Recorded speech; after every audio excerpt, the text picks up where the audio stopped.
My name is Herbert Winful. I'm a professor in the Electrical Engineering and Computer Science Department, popularly known as the EECS department. And I'll be your MC for this event. In 2020, at the height of the COVID pandemic and the racial reckoning following the murder of George Floyd, the EECS department was the first to hold a real Juneteenth celebration, and it was an opportunity to heal, to bring the community together, and to let the voices of Black students be heard. It was a virtual event, as were the next 3 iterations. This year, for the first time, we are celebrating Juneteenth as an in-person event. And thank you all for coming.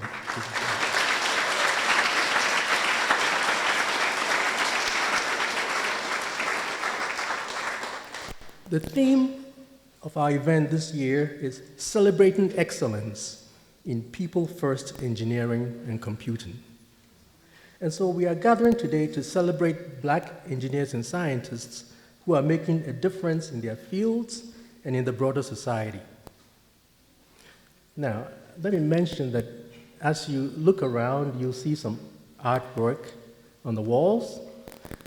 Those are by Elizabeth Youngblood, who happens to be with us today. She's a graduate of the School of Art, the Stamp School of Art here at the University of Michigan. And the artwork was facilitated by Srimoyi Mitra, who is the curator of the Stamps Gallery. Her solo show will be at the Stamps Gallery starting tomorrow. Okay. Elizabeth, are you here? There she is.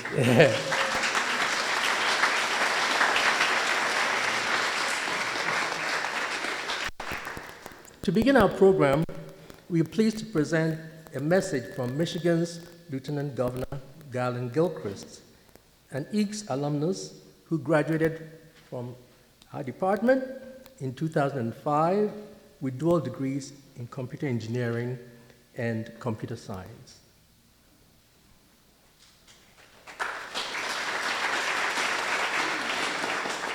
Hello, University of Michigan EECS. Now, I am honored to celebrate Juneteenth with you for the 2nd year in a row.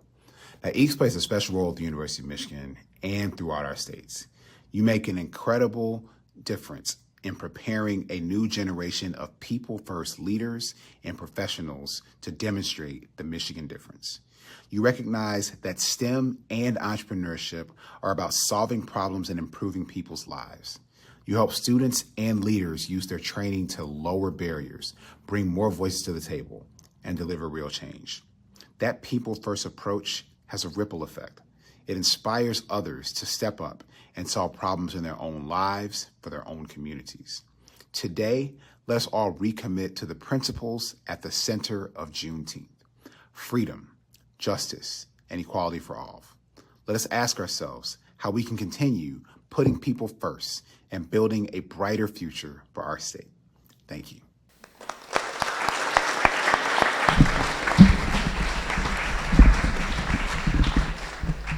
So we now begin our live program with a short history of Juneteenth as narrated by Charles Phillips, a graduate student in the Marshall Family School of Education. Charles?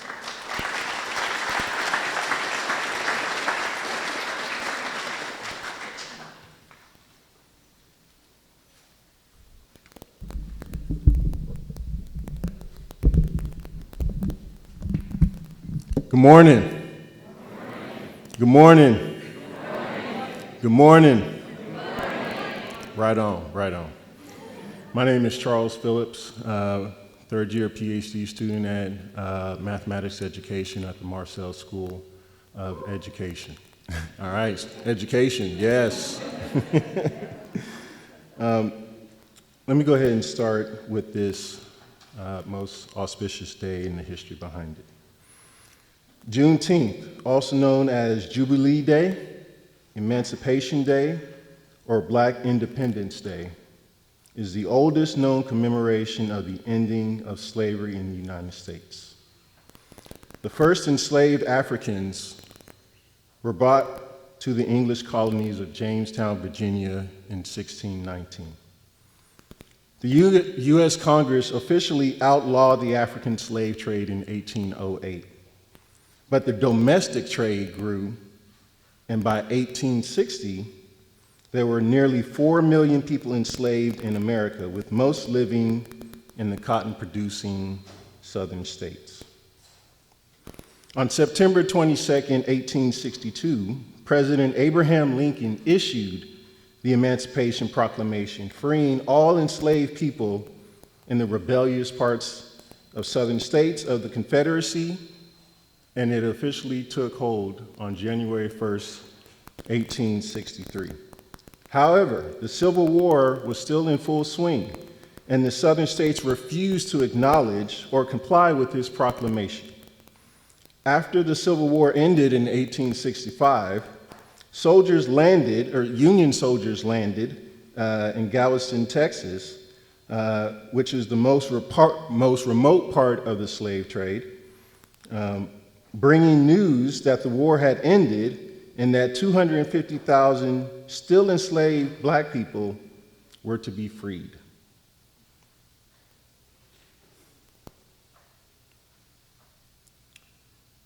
So, as we know, on June 19th, 1865, this proclamation was brought to Galveston, Texas. So we have an amalgamation of June and 19th, which comes to what we call Juneteenth. Juneteenth has been celebrated by the African American community since June 19th, 1866. And as of 2021, thanks to the Juneteenth National Independence Day Act, it is now recognized as an official federal holiday. Specific honors and recognition should be paid especially to Opal Lee, an educator, activist, and member of Zeta Phi Beta Sorority Incorporated. Her push for Juneteenth to be a federal holiday was realized in 2021. Al Edwards, an activist and Texas State Representative, as well as a member of Alpha Phi Alpha Fraternity Incorporated, he drew up legislation for Juneteenth to be a state holiday in 1979. These two people, affectionately known as the grandmother and father of Juneteenth, fought for decades to make Juneteenth a holiday as a state and as a federal. Recently, Ms. Lee received the Presidential Medal of Freedom from President Joe Biden and has also now reclaimed a plot of land her and her family were driven from by a white racist mob 85 years ago. The National Juneteenth Museum will open in Fort Worth, Texas in 2026. Today, Juneteenth celebrates African American freedom and achievement with the goal of promoting and cultivating knowledge and appreciation of African American history and culture. Thank you.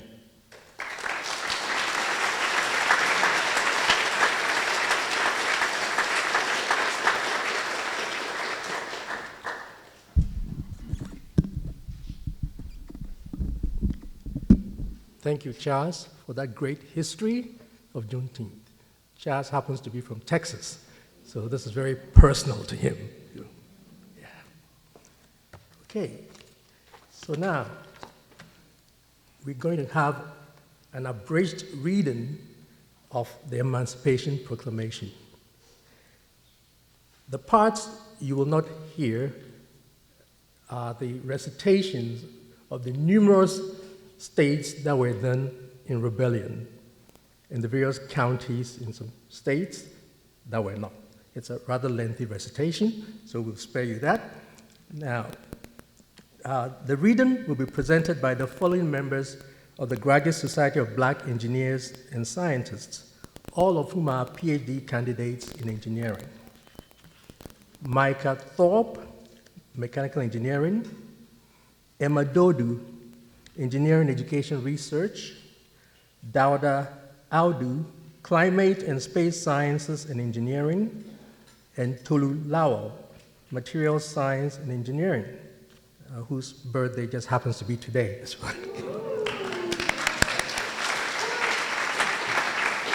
Right. So, Micah?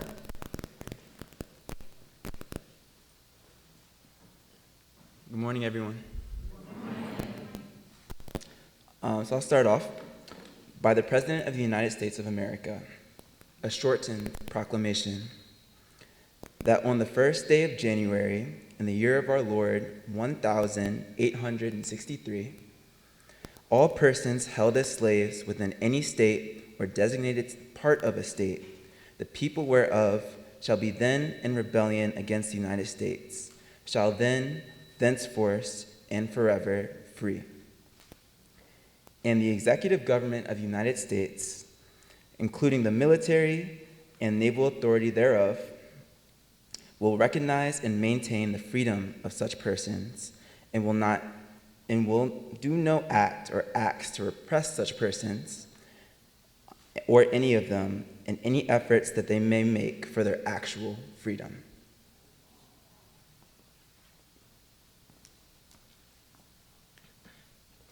And by virtue of the power, and for the purpose aforesaid, I do order and declare that all persons held as slaves within said designated states and parts of states are henceforward shall be free, and that the executive government of the United States, including the military and the naval authorities thereof, will recognize and maintain the freedom of said persons.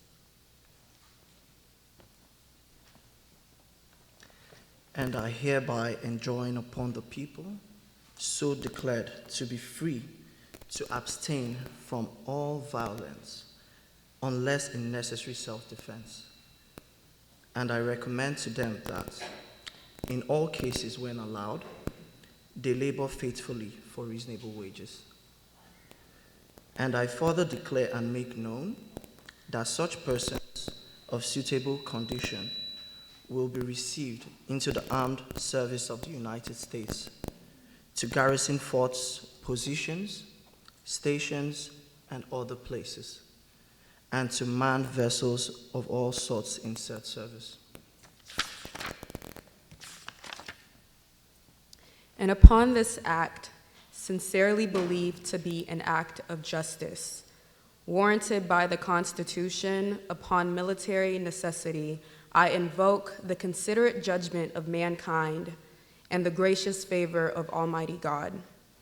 In witness whereof I have hereunto set my hand and caused the seal of the United States to be affixed, done at the city of Washington, this first day of January in the year of our Lord, 1863, and of the independence of the United States of America, the 87th.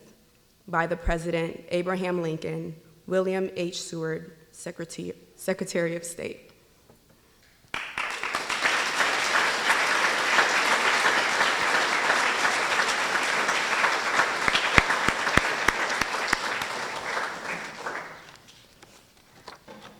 Thank you very much, Jess Bess, for the inspiring reading of the Emancipation Proclamation.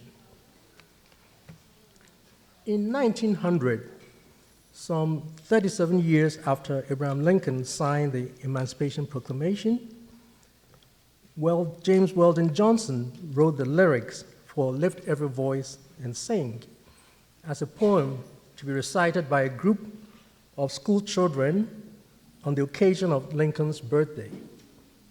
His brother, J. Rosamond Johnson, later set it to music, and the song made its way through black schools and churches, eventually becoming a clarion call in the fight for social justice. It has been called the Black National Anthem, and it is an indispensable part of every Juneteenth celebration. Here to sing it today is Amber Rogers, a graduate student in the School of Music, Theater, and Dance. Amber took first place in the collegiate division of the 2024 George Shirley Vocal Competition and also won the prize for Best Spiritual Performance. I will be accompanying her on piano, so please welcome Amber Rogers.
Okay, we now come to the sort of techie part of our celebration. A presentation by two illustrious EECS alumni, Shawn Blanton and James Mickens, who have made outstanding contributions to technology and society. They truly epitomize excellence in people-first engineering and computing, the theme of our 2024 Juneteenth celebration. I would first like to introduce Professor Shawn Blanton, who is a 1995 PhD alumnus of the EECS department and is today the Joseph F. and Nancy Keatley Professor of Electrical and Computer Engineering at Carnegie Mellon University, where he also serves as the department's Associate Head of Research. His research interests include the design, test, diagnosis, and security of integrated systems. He's also known for his outstanding leadership in the recruitment and mentoring of minorities for advanced degrees in science and technology. Let us welcome Professor Shawn Blanton to the podium.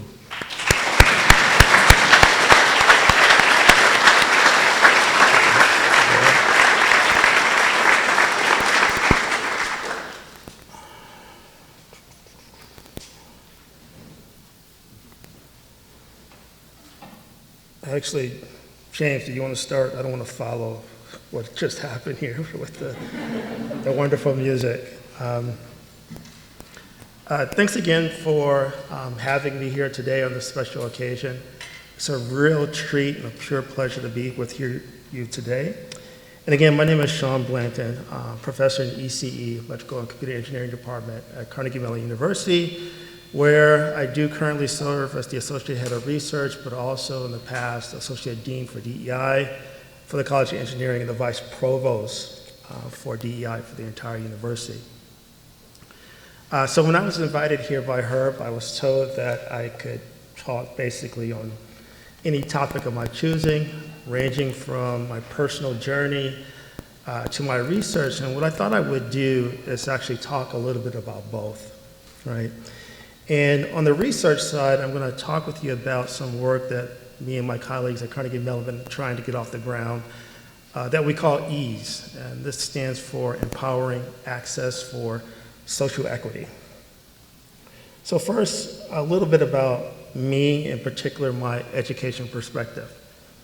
I actually graduated from high school not too far from here, and I'm going to say more about that in a couple of minutes, but this was back in the old days, 1983. I actually, after finishing my high school degree, got accepted into the Michigan engineering program here, but ended up going to Calvin College, now Calvin University instead, because my parents thought $5,000 a year for tuition and lodging was way too much to attend Michigan. So I ended up at Calvin, where the price was maybe half of that. After graduating from Calvin College at the time with a degree in engineering, the job market was not that great. So I decided to get my master's of science. I applied to Michigan. For whatever reason, didn't get accepted, but got accepted to Michigan Tech, University of Arizona, and a couple other places, and decided to go to Arizona because that's where my parents met. That's where my mother grew up, in the city of Tucson. So I was there with family. Did extremely well there, and I urge all of you to consider advanced degrees because as a master's student, we were only required to take a couple classes. So just think about that for a second, right? All you undergrads are taking 5 or 6 classes. Imagine taking 2, right? I could actually read the textbook before going to lecture, and I did. I met a faculty member there that happened to be a Carnegie Mellon alum, and I was doing so well, he basically talked me into going after my PhD. I applied to Arizona, applied to Michigan, and decided to finally come back to my dream school, the University of Michigan. Now, looking at this timeline, you might think that I've been a Michigan Wolverine since, you can argue 1989, 1995, but it's actually much longer than that. So as I mentioned, I grew up and went to high school not too far from here, exactly 27 miles in a small city called Inkster. It's just 2 miles by 2 miles. And my dad was a firefighter for the city of Inkster. And this is a picture taken by my mother probably in the early 70s with my brother at the time. Still my brother. And my guess is that we're probably about 5 and 6, right? And I mentioned that my time as a Wolverine started much earlier than my attendance to the university here. My parents took us to our first Michigan game in 1970, and I was just talking to them about the date, because what I remember is sitting in the end zone and couldn't see much as a little kid back then, but knowing that Michigan really devastated the opponent, Arizona. And the reason we went, again, my mother was from Arizona. Now you might think this is not a devastation, but this was during the Bo Schembechler days when the football was run 99% of the time. And a 20-9 score was just outstanding sort of outcome for Michigan. So that day, I became a Michigan Wolverine. So I've been a Wolverine for over a half a century, right?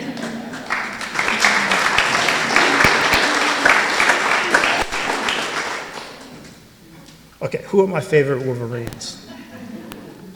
You might think it's this guy. This is my PhD advisor, now retired, Dr. John P. Hayes. Or it may be this guy, Tyrone Wheatley. He grew up in Inkster, went to my high school, running back for Michigan football in the Hall of Fame, and a 10-year veteran of the NFL. Really great athlete, and also qualified for the Olympics. Really fast guy, he ran track here. Maybe the Fab Five. I was actually here when these guys were there, and I was actually at the infamous game down in New Orleans against North Carolina where our guy called a timeout that we didn't have. And we had vision. It was like 4 of us down there with him dribbling down the floor, scoring the last-second shot to win the national championship. But instead, he calls a timeout. We were devastated. Or maybe this guy, the greatest football coach of all time, in my opinion, right?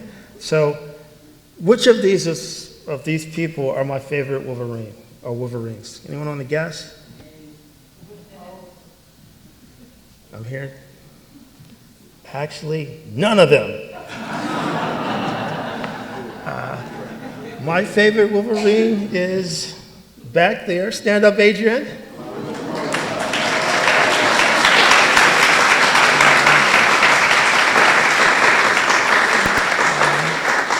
Adrian's my only daughter of 3 kids. She is a biomedical engineering senior here at the University of Michigan. So her parents are thrilled that she is a Wolverine. Some pictures of us at the Penn State game this past November. Great place to be. Picture of her with one of her brothers at our first Michigan Wolverine game. And this is her representing Michigan halfway around the world in a Hong Kong airplane lounge, right? So no matter where we're going, we're talking about Michigan. And this picture here is with her other brother at a Phoenix Cardinals game. Now, this picture is not fake. This is not an African-American Oompa Loompa. It's actually Adrian playing around wigs with her mother. And there's lots of pictures I decided not to show as a result of her warning me not to go too far. Okay, so you might think that all I do is go to Michigan football games or basketball games. I do a lot of that, but I actually do some research, and I'll tell you a little bit about some of the things that I do. So this is an article from the New York Times that appeared about a year ago, and it talks about the work that I'm doing with a Stanford friend, collaborator in Google and some of their vendors, Broadcom and Intel, about the types of issues that they're having and the chips they receive from the vendors inside their large server fleets, right? Google, AWS, Amazon, they all sell compute to customers for lots of money, and what they were finding is that this compute was not working due to defective chips. So high-profile research project that I'm working with them. It's a lot of fun. We have access to state-of-the-art silicon from TSMC, and we're actually trying things on that silicon with my PhD students. Another area that I work on that Herb mentioned is the protection of integrated circuits.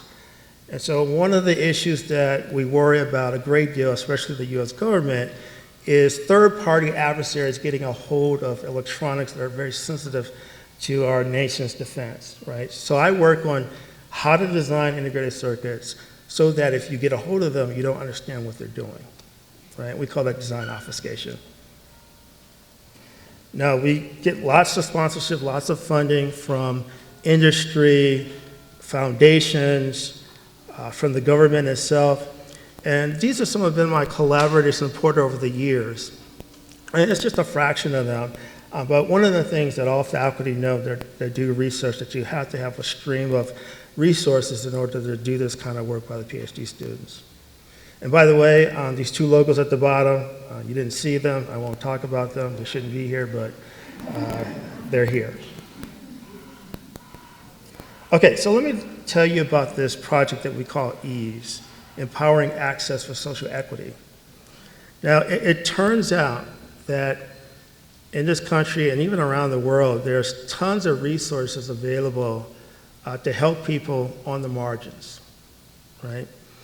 A big challenge, however, is that, especially folk on the margins, they are unaware of these resources. There's a chasm between these things in finance, education, the health area that are available that people just don't get access to. And so we wanted to do something about this, and we actually started back in April 2020 when there wasn't a lot of sort of interest in all of this until the murder of George Floyd, where every one in the world wanted to kind of do something about equity and inclusion. If you do a simple Google search on unutilized, unused resources, you'll find lots of articles of this type of nature. So for example, this one in the upper right corner is about students like yourselves not claiming Pell Grants that they're actually eligible for. This article estimates that $3 billion a year is left on the table in terms of Pell Grants. Right? Another big one is the Earned Income Tax Credit for Children. Right? The Biden administration, when it first came in, was actually having these monies sent directly to families that needed them. That expired, and there's now millions upon millions of dollars being left on the table every year by families that could really use this money. And one thing I want to stress as well is that these resources don't necessarily all come from the federal government. They can come from charities, nonprofits, could be local, county. There's just a ton of things out there that are available to help people meet their needs, but these resources are going unclaimed. One of the ones that I was very interested in at the time is this notion of stimulus checks. So these two articles in the bottom left talk about how there were 12 million Americans living on the margins that did not get access to these stimulus checks. And all of you are old enough to kind of remember this time, the middle of the pandemic, right, where layoffs were high, the economy was tanking, and one of the things that happened is that Congress, and the Trump administration passed what they call the CARES Act. Huge act, $2.2 trillion aimed at propping up small businesses and directly helping individuals deal with the financial crisis from the changes in the economy. Now, you probably remember these $1,200 checks and things. Some of you, how many of you actually got some of these checks? Hands go up, great, right? Now, if you look at this program, the algorithm used to actually issue these checks is actually very straightforward. So if you're an individual and your salary was less than $99K, you got $1,200. And if you had kids, you got $500 per child. And it was very straightforward how this money was dispersed. So if you filed taxes electronically in 18 and 19, what would happen? You didn't have to do anything, just that money was transferred directly into your bank account. If you filed the old-fashioned way with paper, right, what would happen is that a paper check was mailed out to you. If you didn't file taxes, and sometimes you don't because you need to make a certain threshold of money in order to have to file taxes. Otherwise, you don't have to file. So if you didn't file, what you would have to do is actually go to the IRS website, maneuver through that site, and believe it or not, file taxes. And if you did all that, you got a check mailed to you up to 5 months later. Right? You need the money now. If you're not filing your taxes because you don't make enough money, you probably need that kind of money immediately and not 5 months later. And if you didn't know the above, you were just out of luck. Hence the 12 million Americans that did not get this money. And then the article on the previous slide showed that an average family of 4 was missing out on about $11,000. There was not only these $1,200 checks, there was a $600 check in December of 21, I guess. And then the Biden administration came in and another stimulus check was $1,400 plus the money for the children in the family. So, $10K or more to a family in the margins is a lot of resources that they didn't get access to. I want to actually talk to you about this particular part of the dispersion algorithm. So imagine, you didn't file your taxes, and there's this help out there. You'd have to know about it in order to apply for it, right? So there's this barrier that we call awareness. You have to know about the opportunity. If you don't, then of course you're out of luck. Then once you know about it, you have to have the capability to actually navigate to that opportunity, right? This is all about knowing where to go and what to do to take advantage of that. Now, these opportunities, right, we all know are going to the cloud. When I was a kid, if I filed taxes, I walked to the library, got the papers, filled out the paperwork, and mailed it in. No more. You have to be able to access digitally the cloud where these things now increasingly reside. And if you don't have the latest iPhone or Samsung device, and some of you may remember this, you start bringing up a site, and what you see is a picture like this. It takes a while for it to all come in. It's kind of like the Wi-Fi at the Graduate where I spent last night. Terrible Wi-Fi. So you have to have access. Once that page comes up, and this is the actual web page on the IRS website back in 2020, it's not very clear what to do. Right? I know it's kind of an eye chart here, but there's nothing about stimulus checks or explanation of what you need to do. There's something called the non-filers tool, and you can kind of see this a little bit in the upper right here. You have to click on that. And again, if you don't know what you're actually doing, this is going to be really, really hard to navigate. You click on that, it actually takes you to a third-party site where it asks you to create an account. I later found out that this site was created by Intuit. The government contracted them to help people on the margins file taxes so they can get access to these checks. Now, there's nothing that tells you that's what's going on. You just go to the third-party site, and it begins by asking you to open an account. Now, I don't know about you, but when I get to this point and I'm going to a third-party site, I'm thinking about giving up, right, at this point. This is getting a little crazy. If you actually create the account, and I did that, it takes you to this site here. It asks you to click on this to get started, and guess what? Here's the part where to create the account. You do all this, it takes you to this site, and guess what? It wants you to file your taxes, right? So this journey, as a person doing this, it doesn't have to file their taxes, right? And they know this, I don't meet the threshold, but they get here, now they're being told to file their taxes. And do they have the savvy to do this on their own? Who knows? But at this point, right, you really have to trust what's going on to follow through this process, right? And this is just too hard. So these barriers and other barriers are the things that we actually wanted to eliminate in order to bring resources to actual individuals, in particular individuals in the margins that are not going to have broadband necessarily, are not going to have the latest devices, are not going to have the capability like we do to type 80 words a minute and push keys on a screen really quickly. How do you help those people? So at this point, I think many people are going to give up. So our vision and mission listed here is basically to remove these barriers to opportunities, especially for people on the margins. And how do we do that, right? We actually want to be more proactive in alerting people to what they're eligible for, as opposed to people having to understand what's out there, what can help them in their everyday lives.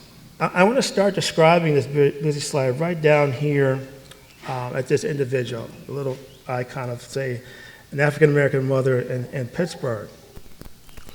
One of the things I learned with my colleagues, and we have people from engineering, security, machine learning, AI, psychology, social science, public policy, is that the notion of uptake is a real challenge. And what I mean by that is getting people to actually take action, right? So an expert at CMU explained to me that there's all types of situations, and then one in particular described where there are resources that people know about and they don't take advantage. So he was working with PNC Bank at the time, and there were employees who would not opt into the retirement program. It was free money they were leaving on the table. And he tried many things to sort of change that, but the thing that worked was a $10 Starbucks gift card, right? And what I learned, and here's another quick example. Every year, the Internal Revenue Service, IRS, sends out millions of little postcards to families indicating to them that, look, you have this much money owed to you for earned income tax credit for your children. The take-up on that is like 1% to 3%. Why? People just don't trust getting a card from the IRS, say, hey, go do this and we'll give you money.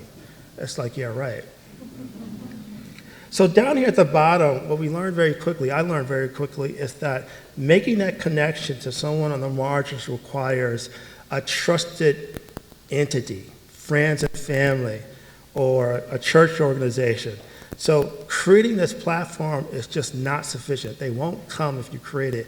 You have to have a trusted pathway to that platform. So we call that connect. Next level in blue here is communicate. I mentioned that everyone's not going to have an iPhone 17. It's not going to have broadband. So sort of the engineers of this project are really thinking like, can we make a $10 device that allows people to share broadband, to get access to this platform in a seamless fashion that's going to support all the sort of interfaces that we were planning for this platform, right? And that was sort of the big techie part of this. The green is for the policymakers, right? How do we actually get a hold of all the opportunities, whether it's local, state, county, national, various nonprofits that might be local or global? How do we get them as part of this platform? So we had a whole sort of thinking about uploading and sunsetting different policies as they came and went. So the CARES Act, that stimulus money, is gone. The government clawed it all back. So there were, countless hundreds of millions of dollars that were not claimed by people. So there's a notion of like sunsetting resources as well, and this is part of our platform. I mentioned to you that these types of resources are vast and span many sectors.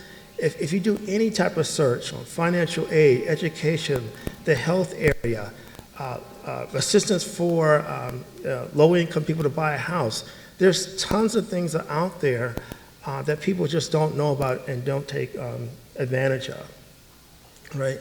And what we wanted to do, if you had this platform, the vision is basically when something came online that fit your sort of background or your interests, you would be automatically alerted about this opportunity.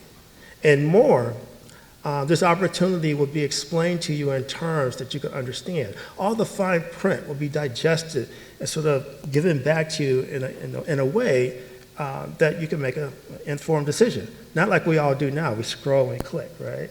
Scroll and click. We give away your firstborn. Click, okay. Right? No. This system is meant to actually explain those things to you. Right? The red and the orange, I won't spend a lot of detail on those things, but this is sort of the back end where all the magic happens. Like the interface is very important to us. As I mentioned, we don't assume that everyone is digitally savvy. They can type at 80 words a minute or click and make messages very quickly, right? You want a natural language interface so that someone can have a conversation about this platform explain their needs. And my initial thinking about this was, someone really savvy sitting next to someone who needed help and doing all the searching and things for them, right? You can imagine that, helping out a friend that's, doesn't have the latest devices, doesn't know, kind of how to navigate the World Wide Web, and helping him or her kind of go through that process. And this is what this platform was meant to be. The orange band is simply all the analytics behind the hood, right? We felt that policies put in place that have biases could be easily sort of identified with this universal platform. So if, for example, an African-American mother in Pittsburgh was actually taking advantage of some national resource at a much higher rate than, say, someone in Las Vegas, we can examine that data, understand why that bias was there, and then change the policy in such a way via the platform so this was no longer an issue. Right? Now you can imagine that this platform would require a lot of information about individuals, and so we knew that trust, security, and privacy and fairness will be major themes through all of this. So this is sort of the thing that, where my heart is in the research.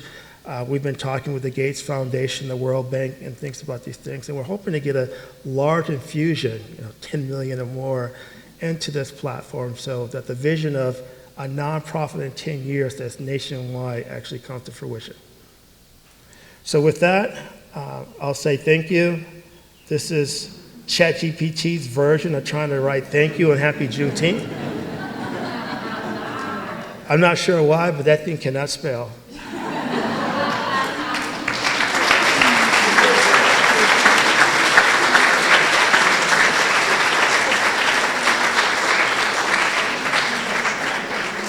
Thank you very much, Shawn. I'm pleased now to introduce Professor James Mickens, who is a 2008 PhD alumnus of the EECS department and is today the Gordon McKay Professor of Computer Science at Harvard University. His research focuses on the performance and security of large-scale online services. He's also deeply involved in the issue of ethics in computing, both in the curriculum and in practice. More information about James's illustrious career can be found in the printed program. Let's welcome Professor James Mickens to the podium.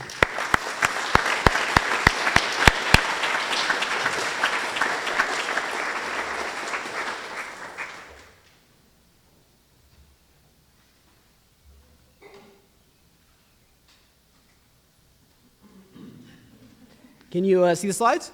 Yes. Microphone working?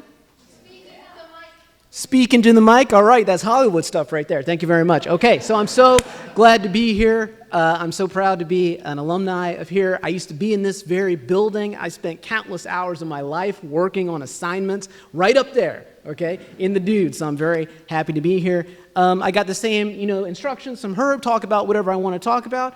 Challenge accepted. I'll say that this talk is mostly going to be for the students, okay? I remember when I was in the audience and I would hear these people, ostensibly famous people come up and talk, a lot of times they would give me this advice that wasn't actionable. They'd say, guess what, if you want to get your dream, think of a dream, then get it. Like, what? That is worthless. That is not actionable, okay? So I always promised myself if I were going to be up there and give a talk, I tried to give actionable advice. So this is basically what's going to happen. I'm going to descend kind of like Zeus. I'm going to touch your hearts and souls and your brains directly. It's going to be great. So let's first talk a little bit about what does James Mickens research. So here's the way I like to look at it. So here is all of human knowledge. This is basically what I research. It's sort of a superset of all of human knowledge. We got the classics like computer science. We got computer engineering, French existentialism, also German existentialism, and also the best ways to catch Pokemon. Have you tried? They don't want to be caught. I've caught them all. Call them Jigglypuff, okay? Low self-confidence Squirtle. It's a rare one, but it's out there. Weird guy at the bus stop, Pikachu. Yeah, I didn't want to catch him. He tried to follow me. Whatever, doesn't matter. Kung Fu, okay? Look at that. Perfect leg extension. It's going to be great, okay? That's a key aspect of academia. Professors know you got to be good with the fisticuffs before you can actually do good science. So I said I wanted to talk today mostly to students, And so in particular, I want to talk to folks out there who are in grad school or who are thinking about going to grad school. Okay, I encourage it. I encourage you to do that. We need more representation in all aspects of society, but particularly up there in higher education and research. So what is the natural state of a grad student? This is the natural state of the grad student, okay? Just constant chaos. Yeah, it's too soon for some of you. I know, I was there, right? So, and in particular, a lot of grad students worry about what am I going to research? You know, a lot of us are enthusiastic about science, you know, but we don't know what exactly is my niche. Where's my contribution going to be? And like, this is a very important question. If we look at the Maslow hierarchy of needs, some of you may have heard about, at the very bottom, you've got those most basic fundamental needs, air, water, and food. At the top, you've got self-actualization, the things that are nice to have. Well, when you are a grad student, research goes at the bottom, okay? It is a must-have. It's up there with air and sleep and having a sort of a roof above your head. So a very common question I get from students, and a question that I struggled with a lot, was how do I select a research topic? Right? It's one thing to say I want to do great work, but how do I figure out what it is that I want to study? Well, one way you can try to do that is to try to think about problems in your life or the lives of your friends and family and try to think, how can I use science to try to fix some of that stuff? So let me give you an example of that, okay? So for example, social media is terrible. Anybody want to contest that? Moving on, didn't think so, right? So social media is terrible. It's a thing that afflicts us all. And so you might think, oh, this is a great way to sort of do research. However, the problem is that the statement social media is terrible is not actually a research agenda. That's an observation that happens to be true. Water also flows downhill. You're not going to get a dissertation like that, right? So a key thing that you want to do as a student is you want to say, okay, I've got an observation. That's necessary but insufficient to do good research. What is the follow-up? What's the action plan? What particular question do I want to look at? And so more actionable and actually pretty popular agenda right now involving social media is the following one. It basically says centralized social media creates a bunch of problems, so we should decentralize the platforms. So let me walk you through that a little bit and tell you what this means, right? Let's look at this difference between centralized versus decentralized social media. So if you look at these legacy social media platforms, right, Facebook, Twitter, the things that your parents are on, so how are they working, right? So you've got a single corporate entity that owns the data center infrastructure. That's where your stuff lives, right? Where your photos and your posts and all that kind of stuff, that lives basically in a big warehouse full of machines. So that warehouse is owned and operated by a single corporate entity. And furthermore, that single corporate entity is going to define rules for things like content moderation. So, you know, what posts are acceptable or unacceptable. Algorithmic ranking. So, you know, you post a photo of your breakfast, which is what kids do today for some reason, and like whether or not other people see that is determined by some ranking algorithm that is controlled by this centralized entity. Also the user interface. You know, there's one company that decides how you interact with all this other content out there. Now, in contrast, if you look at a decentralized service, the operational control is more diffuse. So you're going to have this notion of a social media instance. Some of you may have heard of this if you tried out Mastodon, right? So you can think of a social media instance as being a tiny little mini social network that's governed by its own administrators and its own users. And so different instances, they can opt into communicating with each other. This is what's known as federation, okay? So they can opt into federating with each other using a protocol. Right? And a protocol, for those of you who aren't technical, is just a way of communicating, right? Just a structured language that allows two instances to talk to each other. So here's a little diagram I took from a help page about Mastodon, which is one of the most popular decentralized networks. So what you're seeing in this upper left, you've got that little red instance up there. Hello. So it's got a bunch of users, but none of those users have created connections. None of them have federated with those other instances we see out there. We see in that blue instance, there are some users who have federated with other sort of instances, right? It's what those little links are. And then at some point, you know, someone in that red instance decides to follow someone who's in one of those blue instances. And this can continue so that now we get all of these opt-in links between these different individual instances. So this is what we mean by federation. So like this is, roughly speaking, the Mastodon model. Right? So why might this be interesting, this decentralized model? Well, because we might think that each of those individual instances can create their own notion of community. One of the big problems on, let's say, Facebook right now is that you make some post. I'm a comic book nerd, right? I make some post about how DC movies are terrible. That's a fact. Come at me later on if you don't believe that. Terrible. And then I've got people who aren't in the scene all of a sudden coming up and saying, oh, I think that they're great, right? So it's a problem. Wouldn't it be nice, we might think, if we could create an instance just for people who have good taste in comic book movies, for example, and not have to have the riffraff just washed up on the beach? So at first, riffraff, technical word. So at first glance, we might think, decentralization captures the full richness of the human experience. Look at all this. This is great, right? This is great. Because we might think that decentralization allows these different types of communities to flourish using standards defined by those communities. Unfortunately, decentralization is actually pretty hard. Look at this. There's 2 Spider-Mans. You can't have 2 Spider-Mans. Society falls apart. Which one of these people is going to be Spider-Man? It's a problem, right? And why is decentralization challenging? Well, at a high level, when you have decentralization, you have what? Heterogeneity, right? Different communities may have different standards for various things, but they still want to federate, again, at the end of the day, in some way, shape, or form. So heterogeneity actually introduces some problems. So here are some examples of heterogeneity. Different communities, different instances in the context of decentralized social media might have a different cultural context and languages.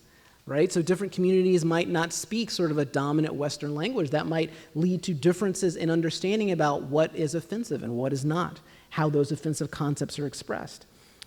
Different communities might have different legal requirements and civil standards. Roughly speaking, if you're in a community in France versus a community in Canada, the things that you can do that might result in you going to jail might be different. I know a lot of you want to stay out of jail, so this is relevant to you, right? You want to make sure that when you federate with, when you connect to someone outside your own instance, that you're not violating some local jurisdictional rule, right? That's complicated, right? Different communities might have different monetization approaches.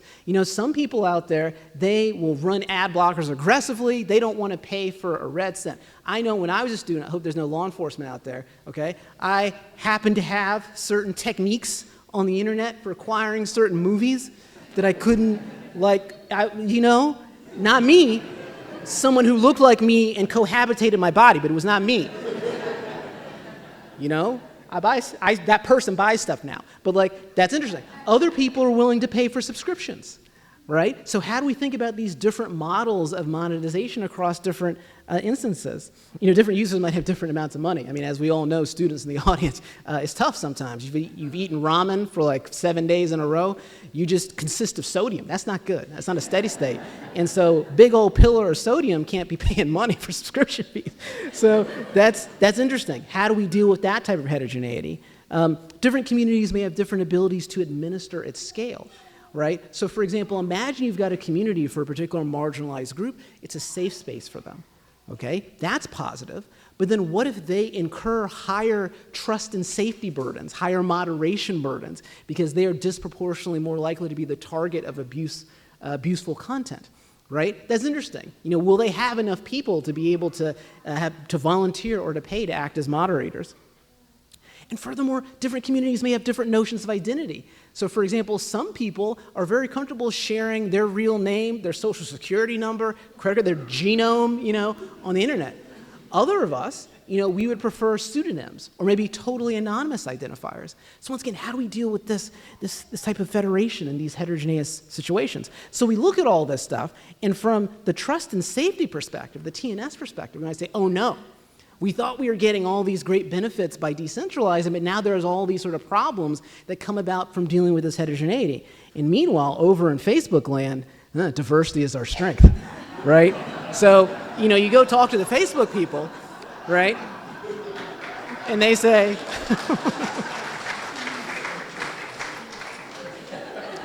that's core Juneteenth content right there, okay? You can tell all your relatives you were here when that meme dropped. So, for all the problems that you have with Twitter, with Facebook, with these large-scale centralized services, what is one thing that they do have?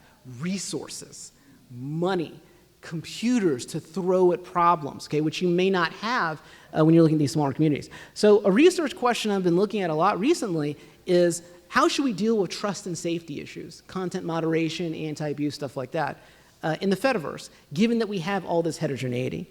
And I think that there are two research goals we might want to try to ensure here.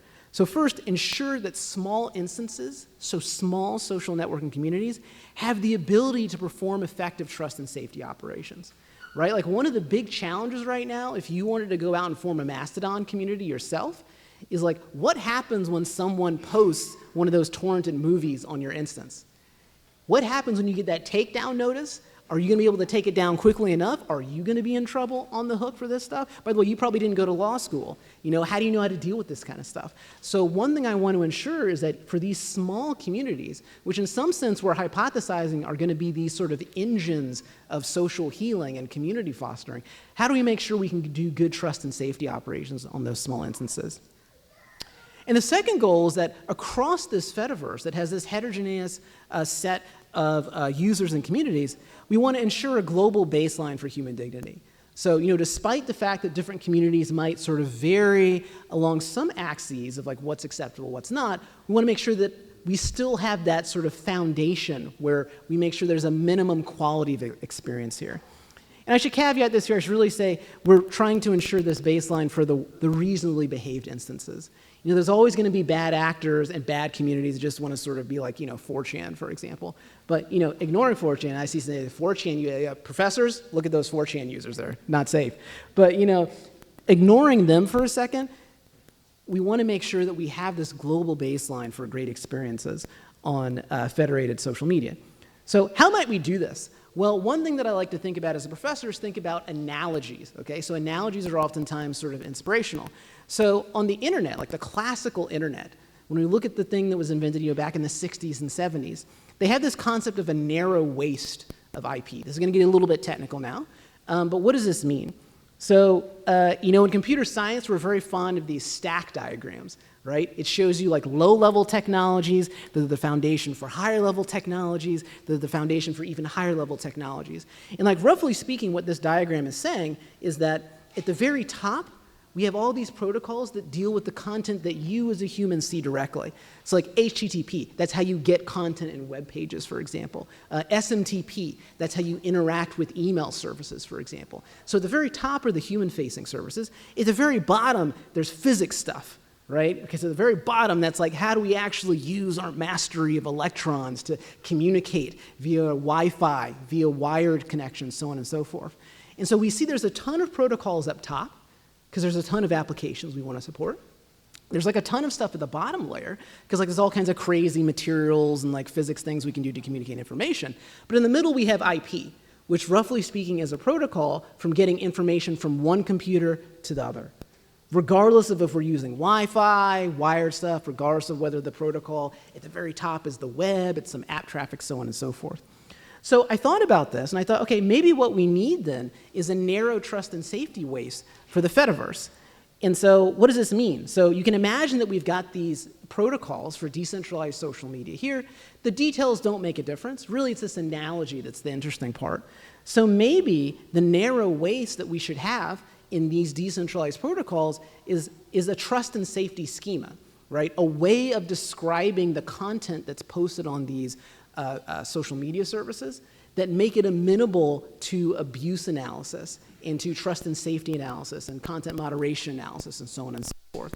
Right? And then off to the right, we have what I call these pluggable trust and safety modules. These are basically off-the-shelf pieces of software that people who run small to medium-sized instances in particular can sort of use off the shelf to help them with common issues of trust and safety, detecting abusive content, responding to legal notices, and so on and so forth. So, you know, what kind of stuff might we want to have in this like trust and safety schema? You know, what kind of data might we want to track to try to keep users safe? Well, maybe things like a content identifier, like a unique name that's going to identify this particular post or image or whatnot. An authorship identifier, some way to say, well, this content came from a particular person in a particular instance. Maybe things like an instance witness graph. So in other words, you have this federated set of instances. As content passes between them, kind of in an epidemiological style, it might be nice to be able to track that epidemiology. It also might be helpful to track the users who witness this content.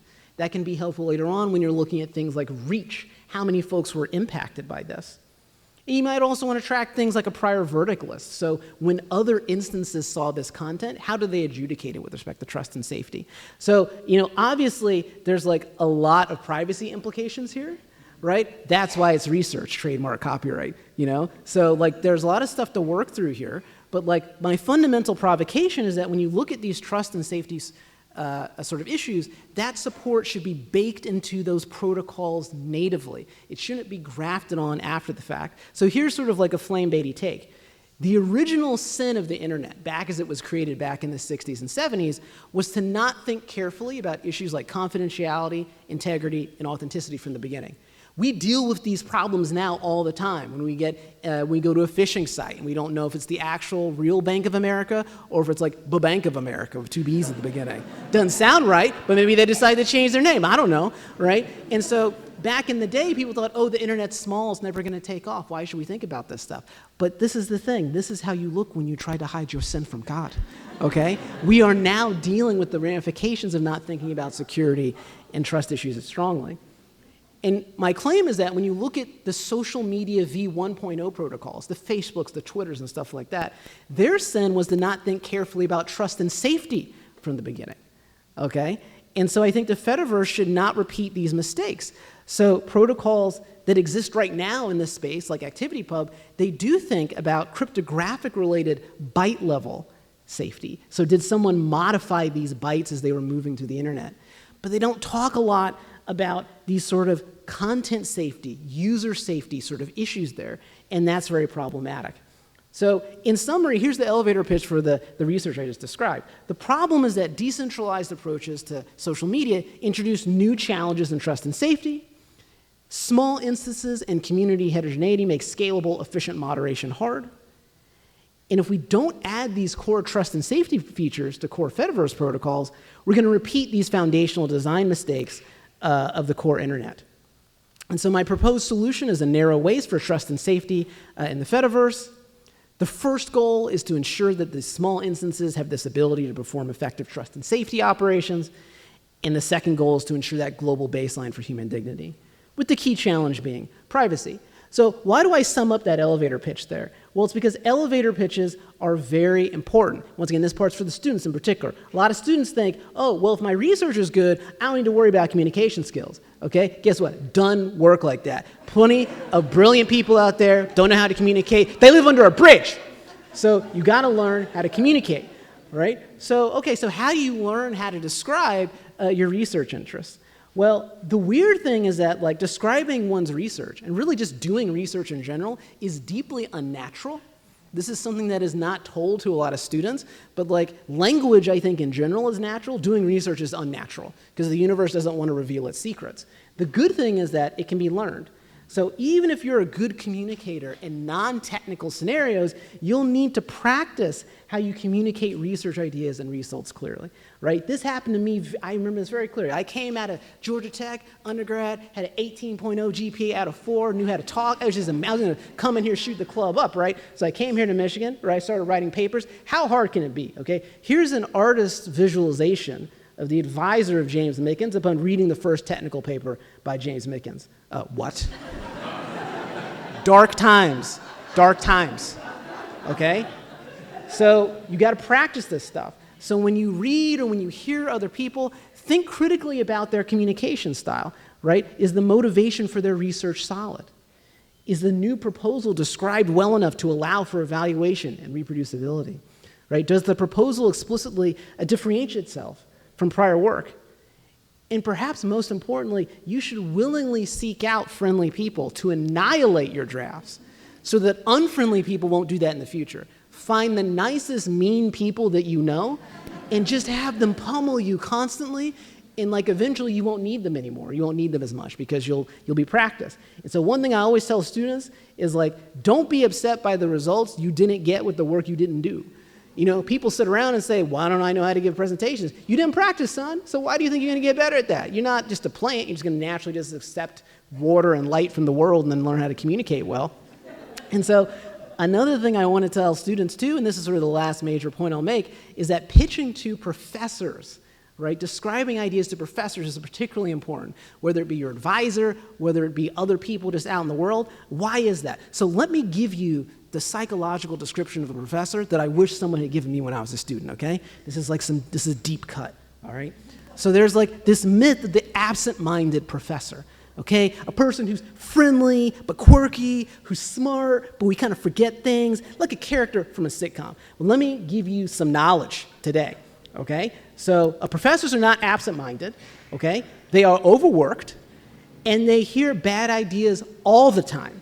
And when I say all the time, I mean like just sort of like 24/7, 7 days, just wall-to-wall blizzard of bad ideas. Who might have these bad ideas? Let me tell you, okay? Chair of department got some bad ideas. Dean of the school got some bad ideas. I'm sorry to break this news to you, students have the worst ideas.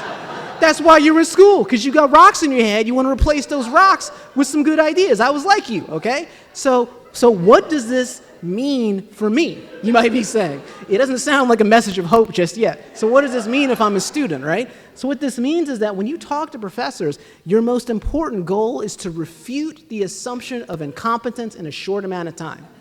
And I'm just telling you, that's the way that like professors evaluate stuff, because they hear bad ideas all the time. They believe in students, but the statistically correct assumption when a student tells you something is, nah, that's probably not true, right? But now what's good, though, is that professors are curious by nature, and thus they can be ensorcelled by novelty, right? And so, like, a good elevator pitch will cause the professor to make this expression at least once. Huh. That's what you want. If you get them to do that, then like that's a great victory for you. So you want to make sure you prep and you explain your stuff well. Your secondary question is to handle questions well. Once again, professors are ensorcelled by this back and forth. And so like knowledge of your own research is key. Never be confused what your own research is. Many times students come up to me and I say, what do you research? They're like, that's a good question. No, it's not. It's a basic question. That should be tattooed on your forehead. So like, know your own research, know the prior work. It's actually okay to say, I don't know, if you get a question that stumps you. Professors do like honesty when it comes to that. Don't try to BS your way out of it. I will say, it's not okay to say, I don't know too much. You know, it's a challenge, right? So do your prep work. If you do your prep work, you'll be able to calibrate these things. And it gets better with time as you practice. And let me just tell you this.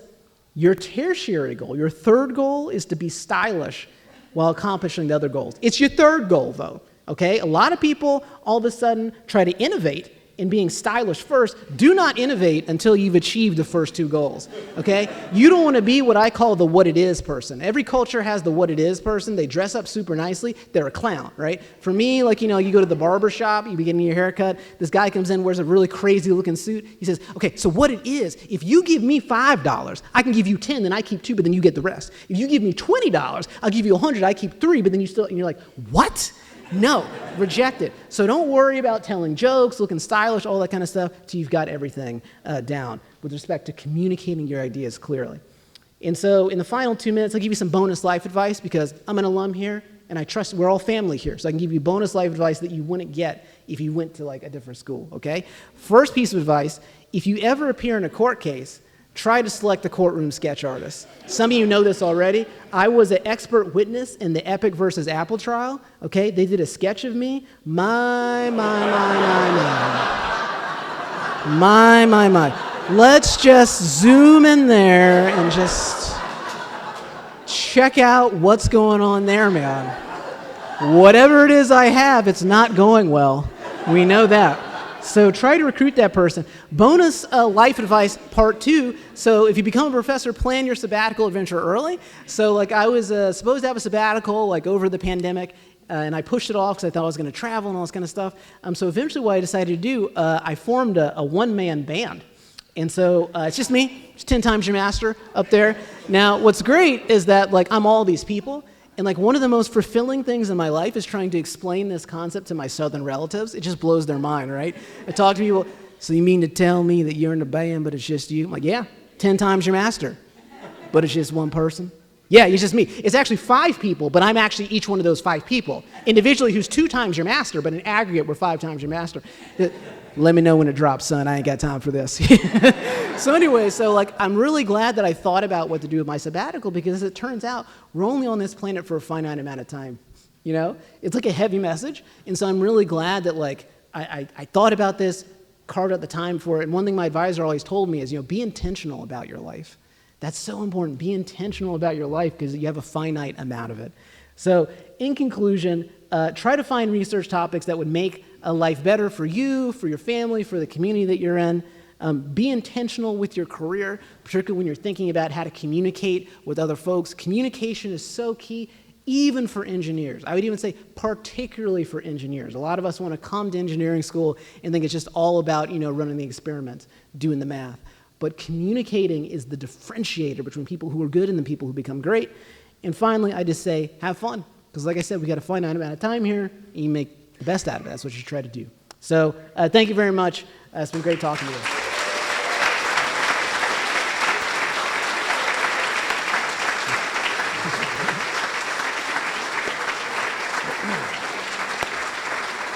What an amazing talk.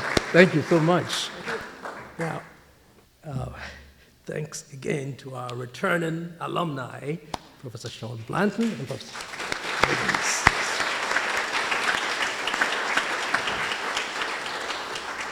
So I would now like to welcome the leaders of the two divisions of EECS department who prepare annual reports regarding climate, diversity, equity, and inclusion in the two divisions of the department. This annual reporting is in response to one of the demands made by the members of the Graduate Society of Black Engineers and Scientists at the very first EECS Juneteenth celebration in 2020.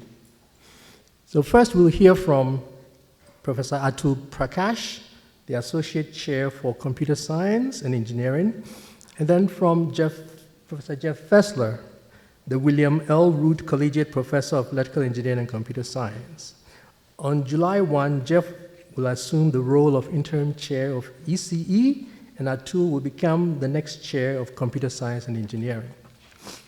So, Atul, over to you.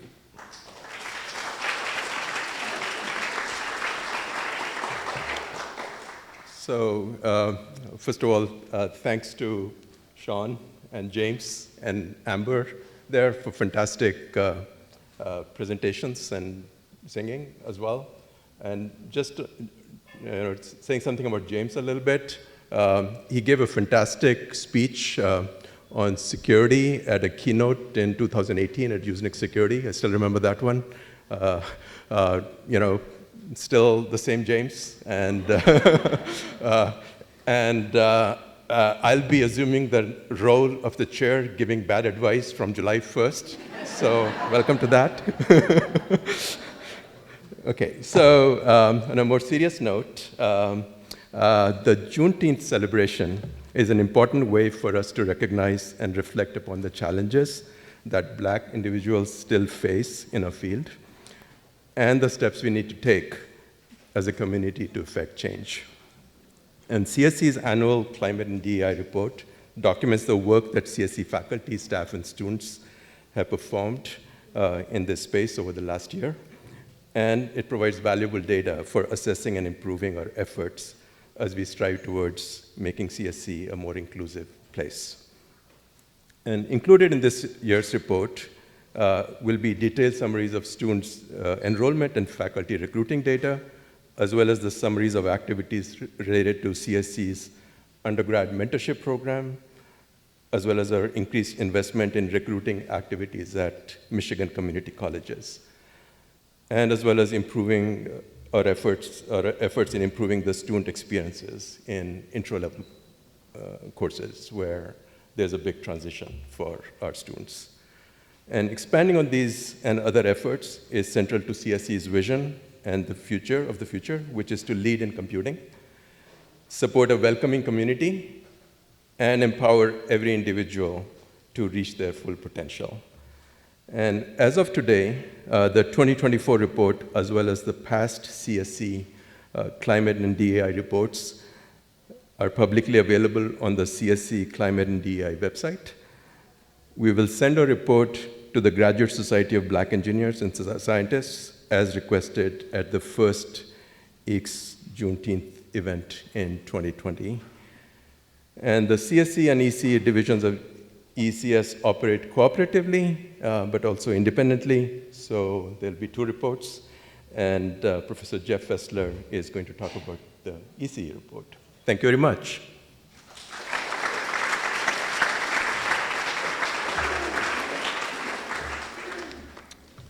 All right, good afternoon. I realize I'm standing between you and those tasty food trucks outside. So I'm Jeff Fessler, the incoming interim chair for ECE. Today celebrates an important moment in history, and it also serves as a reminder of how far we have to go to achieve equity for all. We know that an important part of equity is opportunity and representation, and we recognize the continuing harm of systematic anti-black racism in America and are actively striving to reduce racial inequities. Our report in ECE focuses on ECE's efforts and metrics with regard to black student and faculty recruitment and retention. We describe the many ways we recruit students, including attending the annual convention of the National Society of Black Engineers. We reach out to historically black colleges and universities, or HBCUs for short, and invite their students to a variety of workshops and information sessions that we hold in ECE last year. 79 black students expressed interest in Michigan, and we corresponded with them. 12 graduate students applied to the ECE graduate program, and 7 were accepted. Ultimately, 2 new black graduate students enrolled for the 2024 academic year. We have a long way to go. ECE has attended roundtable discussions with HBCUs to understand how best to support our own black students, and we require specialized training for faculty involved in faculty recruiting. There's much more to do, but I'd like to add one update that is not mentioned in our report this year. This year I chaired the ECE Faculty Search Committee, and we devoted a lot of effort to identifying candidates for the Presidential Postdoctoral Fellows Program, which aims specifically to increase faculty diversity. We're excited to announce that Jelani Williams of Carnegie Mellon University accepted our offer and will start here in the fall. We look forward to his research collaboration and his presence as a role model for our engineering students. Thank you again for attending and celebrating with us, and thank you to the students, alumni, and faculty who participated in the presentations.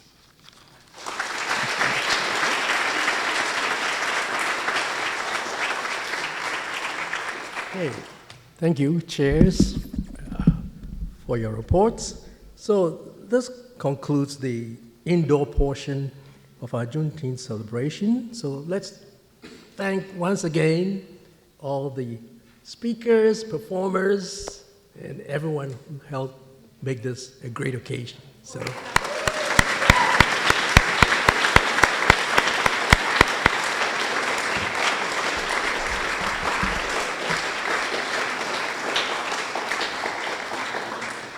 Now, I have a few announcements. I want to remind you that the University of Michigan's larger Juneteenth celebration starts tomorrow on Central Campus.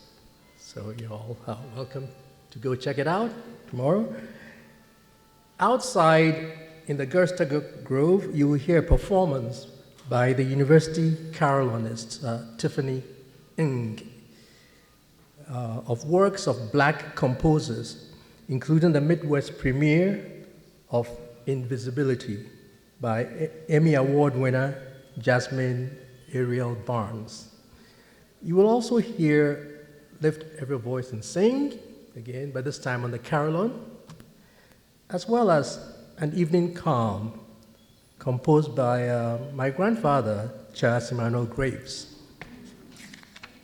So I will invite you to join us in the Grove for lunch, where you will find 2 food trucks from black-owned businesses, good eats for the main course, and Motor City sweet treats for dessert. You will need a ticket to get food from the trucks. So make sure you pick up tickets, 1 for each truck, okay, 1 for the main meal, 1 for dessert, if you haven't already. For the Good Eats truck, you will need to fill out your menu choices before you get to the truck. Since it's a hot day, please feel free to grab a bottle of water on your way out to the Grove. Also, please allow senior citizens to get to the front of the food truck lines, okay? All right. And yes, it's perfectly fine to get dessert first, if you wish. So, thank you all for coming to our event, and I'll see you outside in the Grove, and next year we'll have an even bigger space so we can accommodate all of you.